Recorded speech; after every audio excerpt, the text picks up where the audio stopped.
So I'm just on my way to Hay on Wye in Wales for a little cycling weekend, but I thought, why not stop, explore the Malvern Hills, which is on the way, en route towards where my Airbnb is. So probably about an hour on the way. I've always wanted to come to the Malvern Hills and explore. I drive past it quite a few times, and it's just, from a distance, it looks ominous. It is on the map and in pictures, it doesn't look that big, but when you see it from 20 miles out, it is massive. I'm going to be walking up Worcestershire Hill and Sugarloaf Hill for about 400 metres of elevation, so it's not easy, even though it might look it. So here we go.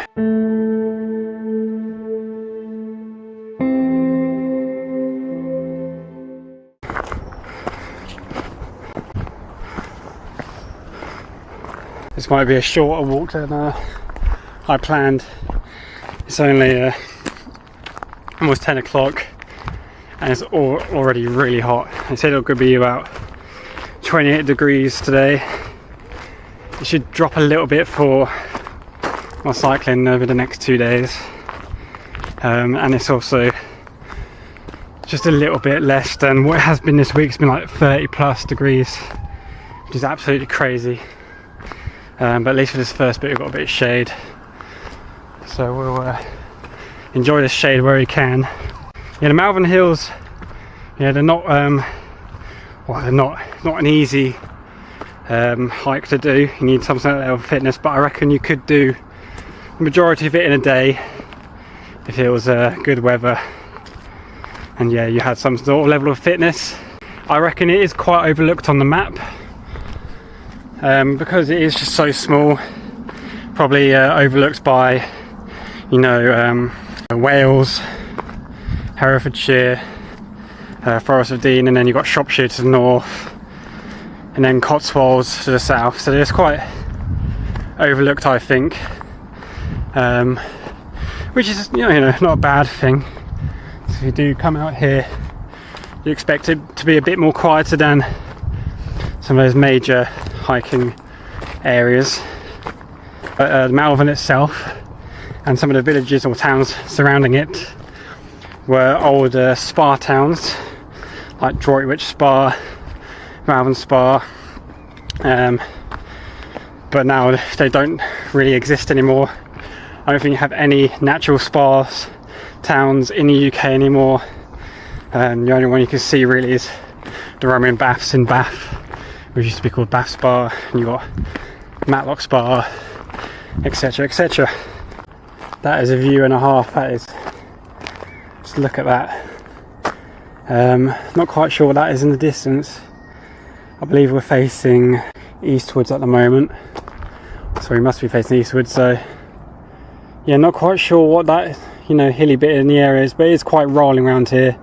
You can see some mountains in the distance as well. Probably a bit of a Cotswolds maybe. Malvern Spa actually saw a boom in the 19th century as a destination for hydropathic therapy, and the waters there were later bottled by Schweppes and sold on. But like other spa towns in the country, it soon saw a decline in its popularity as a destination for natural spas. Look at this is just absolutely insane. Well, I can't describe really. What the camera's not going to do it justice, I know. When we're using the Insta360 Go, I just know it's not going to do any justice to these views. And just look at that hill, and look at that, and look at that. It's lovely.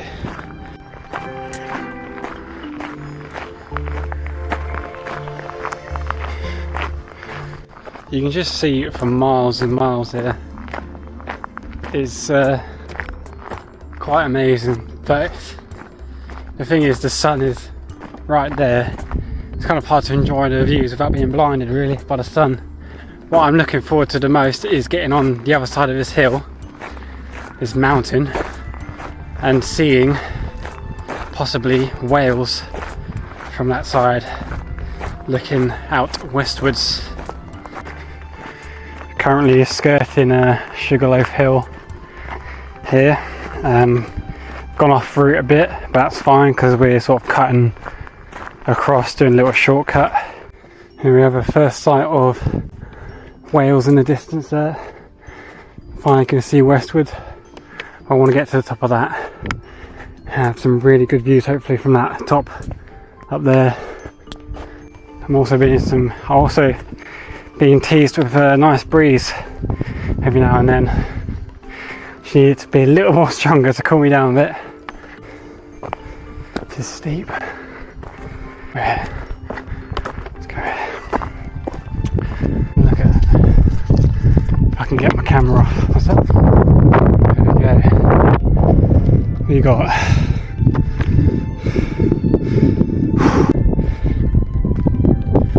nasty dripping, absolutely dripping.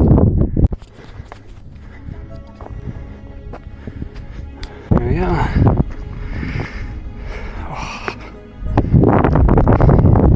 Almost 360 degrees there. Got the Summer Hill over there in the distance, and the slightly lower parts of the Malvern Hills. Malvern over there, Wales over there, and the north over there. Yeah, we've reached the top. Where do I go from here? I don't know.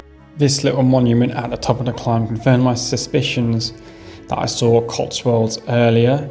As you can see, I'm pointing towards Wales and the Forest of Dean, and then to the north you've got Cannock Chase in the Midlands, and slightly northwest is Shropshire, and then looking the other way you do have the Cotswolds and more of the south and Gloucestershire, etc, etc.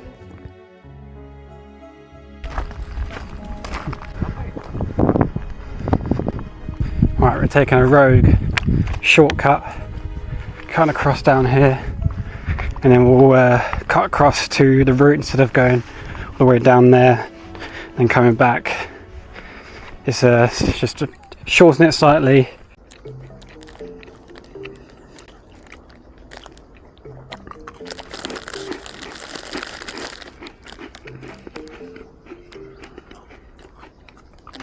Wow, just look at this. Incredible, I love these ferns, and look at all of that. We must be able to go through here. Or are we allowed to go through? We are indeed. Jesus, that is... Gravity's not on my side there. It's not a heavy gate, it's just gravity. Or could have just gone round or stepped up. No. Anyways. This is my sort of area that I love the most. All these different, like, diverse trees you can see. So many different kinds of trees. Like ancient tree like that one, and those ones. Look at what the vine as well that's coming out there, completely suffocating that wall. This is absolutely lovely. This is what I love the most. Look at that. Nice cool forest as well. Sun's been in the shade a bit. But this is what I like. I like a good forest. Love trees. And imagine living here as well. Wow. What an incredible place to be staying. I wonder if that's someone's home or if it's just a holiday home or Airbnb. Either way, that's pretty incredible. I won't film inside their house. There's a window there. It looks like there's people in there because there's a window open, but what an incredible place to be. And this sort of bit as well, it's what inspires folklore and, you know, the macabre tales of the forest, you know. It inspires what, you know, strange creatures lurking in the forest, or wolves and stuff like that. That's what you think of when you read those stories. It's dark forests like that. It's absolutely lovely. Well, that is interesting. That must be part of the plant. It's just exploded into like feather-like fluff.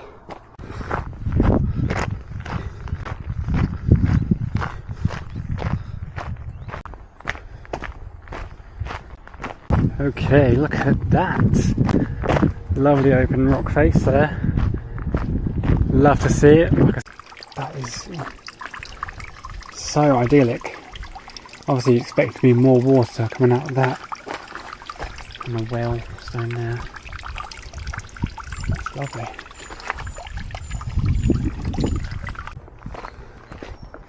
So quaint, that. Especially that lamppost, even though as simple as it seems, it is so quaint and idyllic. Makes you think of old times gone, you know. Getting very bit more dense now. Obviously not as many people come down here.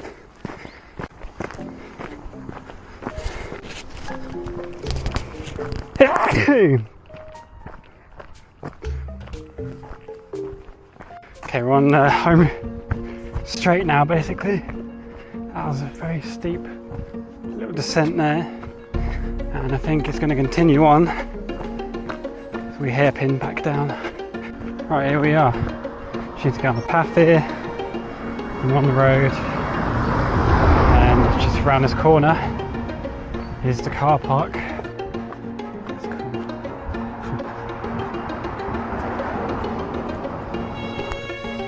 That's stunning. That's pretty cool. So there's a little cool.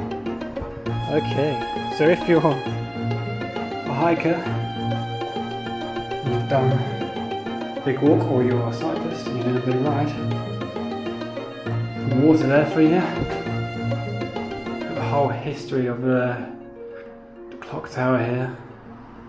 For some reason I forgot to film an outro when I was out on this hike, but here is my outro from future editing me. Please like and subscribe and share this video around. I want to do more videos like this, exploring little areas of natural beauty like this, as well as big places, and travel the country and make videos about it. So thank you.